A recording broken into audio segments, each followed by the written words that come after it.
गोटे समयर कथा गोटे घन जंगल पाखरे गोटे पड़ियाटे थिला।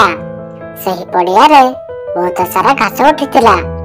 सेठाकु गोटे गध आसीथिला एवं मन भरी घास खाई खुशी खुशी रे घर को फेरुथिला। एमिति ही प्रतिदिन से घास खाइबाकु आसे एवं मन भरी घास खाई सारिले से घर को फेरे। दिने से जेतेबेले घास चढ़ुथिला सेतिके बेले शियालटी शिकार खोजु खोजु गधटी ता नजर रे पड़िला। शियाल गधटी को देखि बहुत खुशी होला और भाबिला मु एई गधटी को शिकार कले मते आ 10 दिन पर्यंत खाद्य खोजिबाकू पड़िबो नाही। से एई गधटी को शिकार करिया पई सुजोग खोजिला एवं से गछ पछरे लिचि गध ऊपर नजर रखिला। घास खाउथिबा समय रे गधटी सुरगाल को देखि पाइथिला एवं से बुझी आइथिला कि सुरगाल ताको शिकार करिया पई चाहुची। एहा भाबुथिबा बेले सुरगालटी ता आडକୁ आसीबाकू लागिला।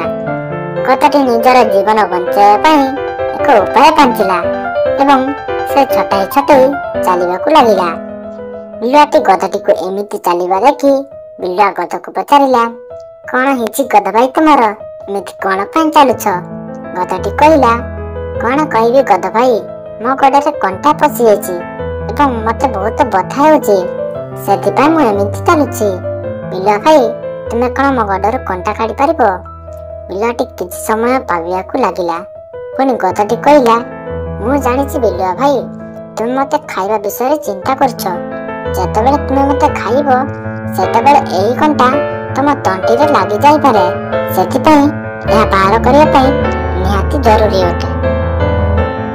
बिलुआटी भाबिला गधटी ठीक कहछि, खाइबा समय रे एही कंटा मो पई असुविधा होई पारे, तेनु गधटीर कंटा बाहर करिया पई पड़िबो एवं मु ताकु मारी मन खुशी रे खाइबी।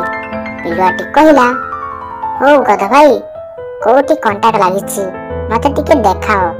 गधटी बिलुआ कथा सुनी दुईटी गड़ ऊपर को टेकिला।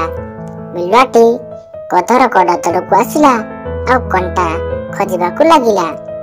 गधटी देखिला जे बिलुआर सब ध्यान ता गड़रे अछि। सेतिकी बेले से बिलुआकू जोरदार कइठा मारी देला। बिलुआटी दूर रे जाई पड़ीगला पुणी ता मुंड बुलाइबा आरंभ कला। से जेतेबेले उठिला गधटी ताठार बहुत दूर को चली जाइछि। एही परि भाबरे गधटी निजर जीवन बंचाइला।